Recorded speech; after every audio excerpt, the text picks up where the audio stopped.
Le Havre 13e reçoit Montpellier 14e, un point derrière. Deux équipes à la lutte pour le maintien et qui ont besoin de capitaliser pour se donner un peu d'air.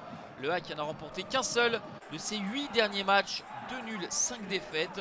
Montpellier s'en a revers 6-2 avant la trêve à la Mosson, mais va surtout essayer de s'appuyer sur sa dernière prestation en déplacement avec la victoire 2-1 à Nice pour performer de nouveau.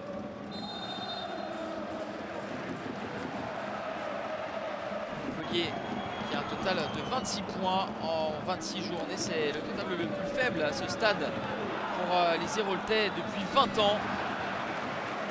Ils essayent de se montrer dangereux en début de match avec le long ballon pour Accor Adams qui n'a plus marqué depuis longtemps après des débuts tonitruants en Ligue 1 Uber Eats. Il avait notamment signé un doublé lors de la première journée face au Havre justement, avec un score final de 2 partout entre les deux équipes. Montpellier est beaucoup plus tranchant avec ce débordement d'Arnaud Nordin.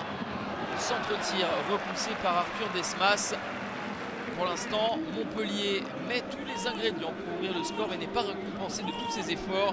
Les Montpelliérains qui ont connu 8 matchs nuls en 14 rencontres à domicile, un seul nul en 12 matchs à l'extérieur, mais à la pause, le score est bien de 0-0. Ça va s'emballer autour des vestiaires avec ce poteau trouvé par les Havrais. C'était ici la grosse opportunité pour la formation de Lucas Elsner. De la réussite pour Benjamin Lecomte. À défaut de se montrer dangereux dans le jeu, c'est sur coup de pied arrêté que les Havrais étaient tout proches de marquer. Et derrière cette alerte, on va retrouver des Montpelliérains un petit peu plus à l'aise dans le développement des attaques. Ils vont être enfin récompensés avec ce but à la 72e minute, signé Jordan Ferry, son premier but de la saison. Très bon ballon en retrait de Lucas Mincarelli, l'international français U20, qui trouve à hauteur du point de pénalty Jordan Ferry qui réalise le geste juste pour tromper Arthur Desmas.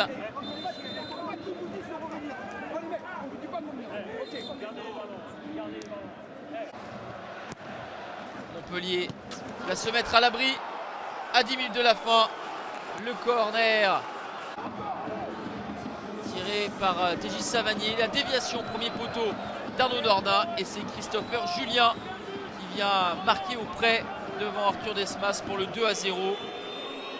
Montpellier s'impose donc 2-0 au Stade Océane et enchaîne une deuxième victoire consécutive en déplacement qui lui permet de remonter à la 13e place et devancer son adversaire du jour, désormais 15e, un point devant le barragiste.